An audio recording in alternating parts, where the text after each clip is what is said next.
সেনাপ্রধান জেনারেল ওয়াকারুজ্জামান বলেছেন, বাংলাদেশের সব ধর্মে শান্তিপূর্ণ সহাবস্থান নিশ্চিত করতে যা যা করা দরকার সবই করা হবে।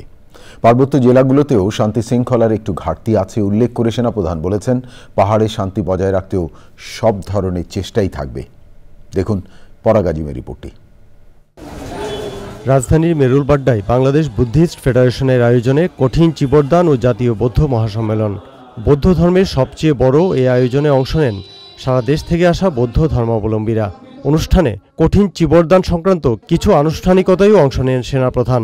প্রধান অতিথির বক্তৃতায় তিনি বলেন, যে কোনো মূল্যে বাংলাদেশের সাম্প্রদায়িক সম্প্রীতি বজায় রাখা হবে। আমরা অত্যন্ত শান্তিপূর্ণভাবে আমরা সহাবস্থান করতে চাই, সম্প্রীতির একটা দেশ আমরা গড়ে তুলতে চাই। আমরা সবাই মিলে এখানে ভালো থাকতে চাই, সুখে থাকতে চাই, শান্তিতে থাকতে চাই। আমরা দেখতে চাই যে এভাবেই প্রতিনিয়ত, প্রতি বছর, প্রতি সময় আপনারা আপনাদের এই ধর্মীয় অনুষ্ঠানগুলো পালন করবেন। বাংলাদেশে বৌদ্ধ ধর্মাবলম্বীদের একটি বড় অংশের বসবাস পার্বত্য চট্টগ্রামে। তারই সূত্র ধরে পার্বত্য এলাকায় শান্তি বজায় রাখার ব্যাপারেও নিজের দৃঢ় মনোভাবের কথা জানান সেনাপ্রধান।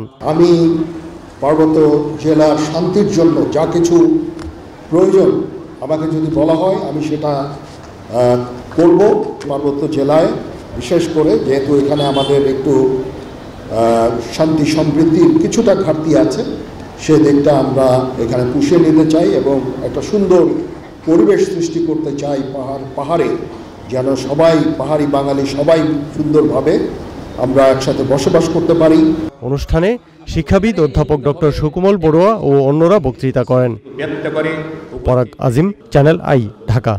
Double million offer, Walton fridge কিনে পেতে পারেন 20 লক্ষ টাকা, রয়েছে কোটি কোটি টাকার নিশ্চিত উপহার।